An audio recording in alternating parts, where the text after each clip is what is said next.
Hey everyone, Chris here, the RC Geek. Welcome back to the shop. In this video, we're talking about the Xfly J65, a twin 70mm EDF, a really pretty airplane. This is a representation of the Gulfstream G650.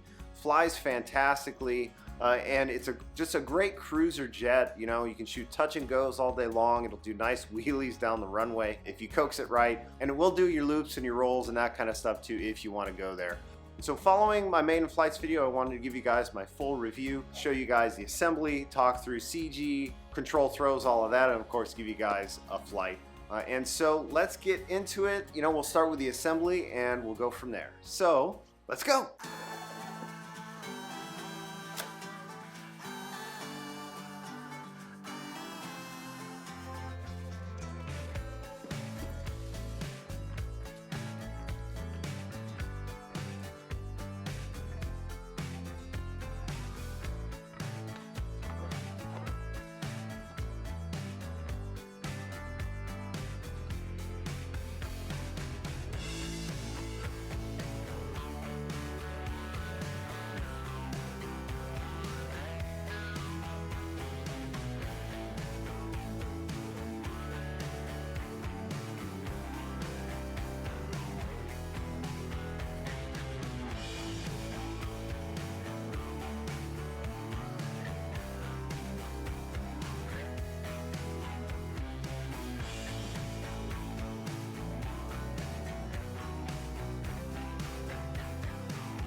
As you saw, I wanted to try something a little bit different on the assembly, but what you saw there is the full assembly. The airplane goes together really quickly. It's all of the major components and it's engineered really well.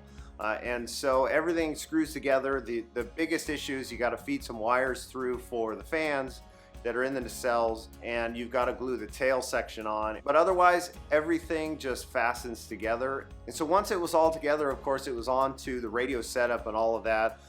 The model does come with its own gyro. It works really well, and I do recommend installing it. So I'm using a Spectrum AR8360 receiver, and so if you're using a Spectrum setup, take a look at the diagram in the instructions. Basically, you need to deal with everything that is in that diagram except the S-bus. That's a FTABA thing. But otherwise, all of the primary flight control servos plug into the gyro, including a separate input for the steering as well. And then from the receiver to the gyro, the elevator is on a single connection, but your ailerons and your rudder are on a multi-connector that go into a multi-in port on the gyro. And then there's a third wire that comes out of that, and that needs to go to a channel that you can assign a switch to. So once you have that third plug plugged into that channel, you need to go into the radio and assign a 3-position switch to that channel, so that way you can have functionality to turn the gyro on, off, and there's also a self-leveling mode. Otherwise, the gyro does need to be oriented in a specific way, so double check all of the control surfaces that they're going in the right way. And so once you have the switch assigned to the gyro, double check which mode is which. There's a rate mode, then there's an off mode where you can turn it off, and then there's a self-leveling mode. So make sure you know what position the switches in for each mode. And if you don't like the order of operations, you can actually reverse the switch so that it's in the direction that you want it. So keep that in mind. And so otherwise, you know, with respect to the controls for the aileron, I'm using 20 millimeters up and down with no expo at all. For the elevator, 17 millimeters up and down with no expo. For the rudder, 25 millimeters left to right with 20% expo. And for the flaps, I'm at 20 millimeters mid and 45 millimeters at the full flap setting, and there was no elevator mix required, which was great. And so otherwise, setting the CG, I flew the airplane with a Roaring Top 6250 milliamp hour pack and a Spectrum 7000 pack. I actually prefer the 7000 in the airframe, and that's what I used in the flight video. It gives it just a little bit more weight, and also gives you really long flight times. Otherwise, the CG location is set at what's recommended in the manual, which is 290 millimeters as measured from the wing root leading edge aft. And there's actually a marcation on the underside of the wing. There are a couple of panel lines that are about a third of the way out on the span. Well, if you look underneath, it says CG, and so if you simply just pick up the airplane with your fingertips at that location, that aligns to the CG perfectly. Flying the airplane, this is a great cruiser jet. It looks fantastic in the air. The Gulfstream is a really pretty design, and it really characterizes that well, and it just looks awesome flying around. Now you can do, you know, loops, rolls, and all of that if you choose. The airplane will do it, no problem at all. But otherwise, where this airplane really excels, man, I love shooting touch and goes with it. Now, the runway we were using when we filmed the video was really rough, but the airplane and the landing gear handled it like a champ. You've got scale shock absorbing gear. They really look awesome on there, and they work fantastically. And so if you coax the airplane right and you carry enough throttle and airspeed, you can actually do wheelies all the way down the runway, which is extremely fun to do. I will say if it's windy, the airplane can get bumped around a bit, so I recommend using a partial flap setting instead of full flap on a windy day. Or maybe if it's really windy, you don't want to use any flap at all, just to get that airspeed up a little bit more. But otherwise, on a calm day with the full flaps, it really slows down nicely. And so yeah, let's take this out to the field. We'll give you guys a flight. This is with the 6S7000 battery in it. And then we'll come back and we'll wrap this up. All right, 6S7000, taxiing out.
Pretty.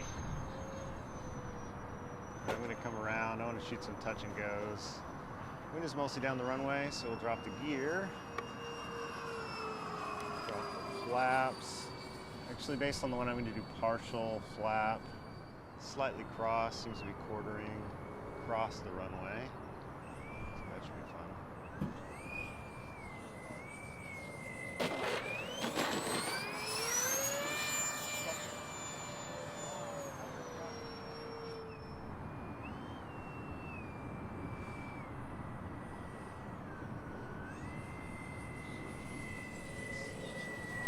Oops, that was my fault. Alright, pull the gear out, pull the flaps.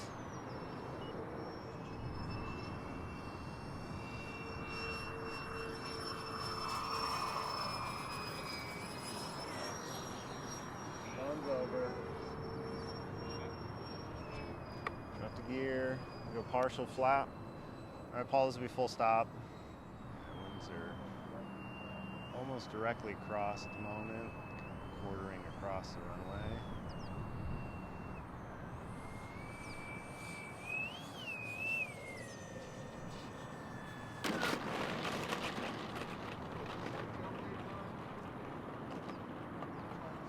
Sure lands nice.